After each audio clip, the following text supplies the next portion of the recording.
Jelang dibukanya pariwisata Bali mulai 14 Oktober 2021 besok, sejumlah pengelola objek wisata di Bali melakukan persiapan untuk menyambut kedatangan wisatawan. Meski demikian, pengelola wisata dan pihak Angkasa Pura I I Gusti Ngurah Rai masih menunggu kebijakan baru pemerintah.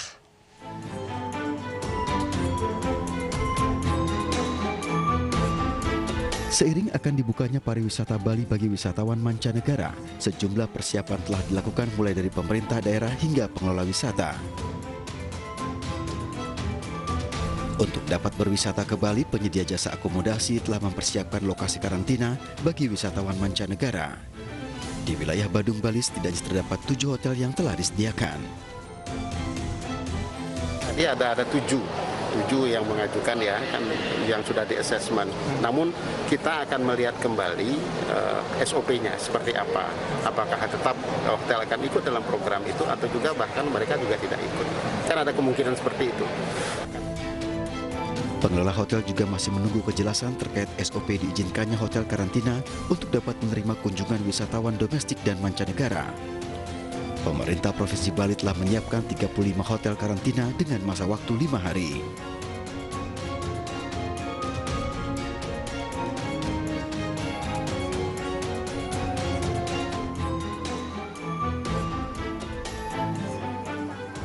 Bagi wisatawan domestik untuk tetap dapat berwisata di Bali, protokol kesehatan tetap menjadi syarat untuk dapat berkunjung ke sejumlah lokasi wisata.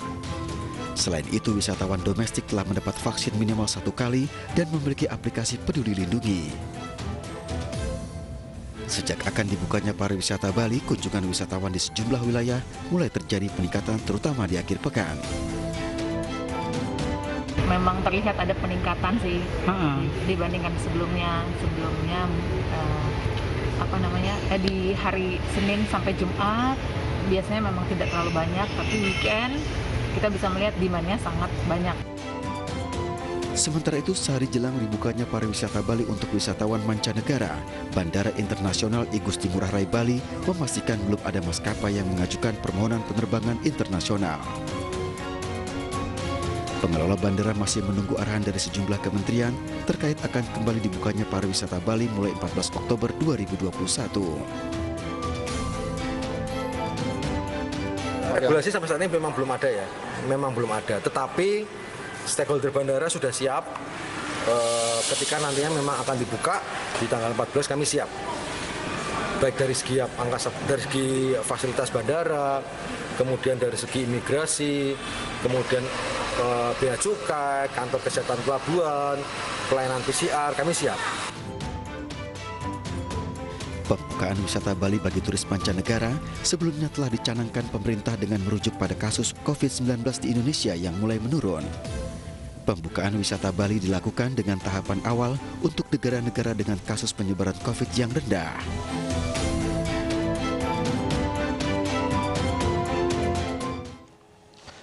Tujuh atlet PON 20 Papua yang terpapar COVID-19 diminta untuk menjalani isolasi di lokasi kedatangan. Sebelumnya atlet yang menjalani isolasi keluar dari tempat isolasi sebelum masa waktunya selesai.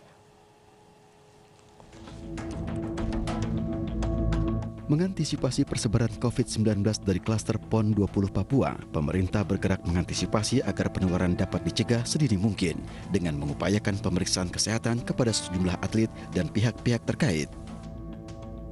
Sejak pelaksanaan PON 20 Papua, terdapat 83 orang terpapar COVID-19, terdiri dari atlet, ofisial, dan pelatih. Beberapa penyumbang penularan COVID berasal dari cabang olahraga yang ikut dalam ajang PON 20 Papua. Diduga penularan terjadi di tempat penginapan dan lokasi lainnya. Berdasarkan pantauan asal provinsi peserta PON, terkonsentrasi dari wilayah DKI, Jawa Timur, Jawa Tengah, Jambi, Bali, dan Yogyakarta. Di antara puluhan kasus penularan COVID yang menjadi perhatian pemerintah, terdapat 7 atlet yang teridentifikasi positif keluar dari tempat isolasi sebelum masa isolasinya selesai. Pemerintah meminta agar 7 atlet tersebut menjalani karantina di lokasi kedatangan. Kami juga mengamati ada 7 atlet yang sebelumnya sudah teridentifikasi positif, berhasil keluar dari tempat isolasi sebelum selesai masa isolasinya. 1 ke Tarakan, 2 ke Jambi, 3 ke Sidoarjo, 1 ke Jogja. Dan atas arahan Bapak Presiden agar 7 atlet yang keburu kembali ke kota asalnya sebelum selesai masa isolasinya, ini bisa segera dikarantina atau diisolasi di tempat kedatangan. Atmosfer pembukaan Pekan Olahraga Nasional yang luar biasa dan prokes yang longgar diduga turut andil dalam terjadinya penularan COVID-19 terhadap 83 orang terdiri dari atlet, officer, dan staf. Rahel V-nya masih bungkam atas dugaan dirinya kabur dari karantina RSDC Pademangan. Jika terbukti melanggar hukum, Rahel terancam hukuman penjara dan denda ratusan juta rupiah. Selebgram Rahel V-nya seakan tak bisa lepas dari kontroversi. Setelah pulang dari Amerika Serikat, Buna dikabarkan tidak menjalankan peraturan masa karantina.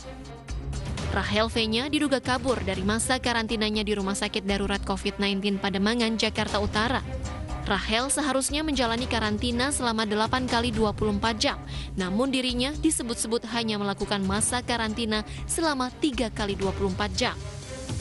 Kabar kaburnya Rahel V-nya dari masa karantina diungkap oleh seorang warganet yang mengaku bertugas di RSDC Pademangan. Akun tersebut mengaku menginput data Rahel saat hendak menjalani masa karantina.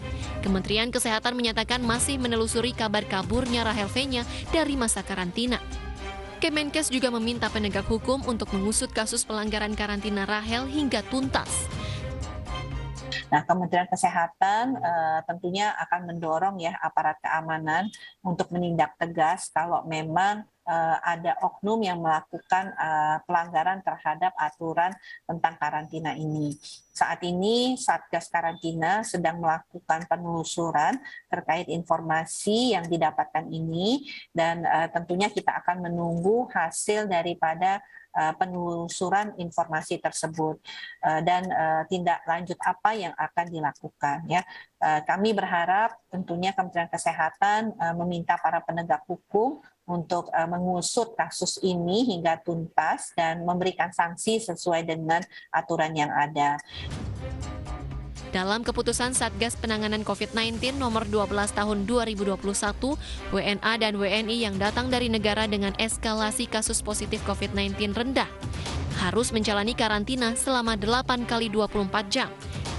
Sedangkan untuk negara dengan kasus lonjakan COVID-19, masa karantina yang harus dijalankan adalah 14 kali 24 jam. Jika terbukti kabur dari tempat karantina, Rahel pun terancam jerat hukuman 1 tahun penjara dan denda 100 juta rupiah. Terkait polemik ini, Rahel belum memberi klarifikasi. Seperti apa jika Angkatan Udara menggelar pertemuan di angkasa? Kami hadirkan informasinya saat lagi.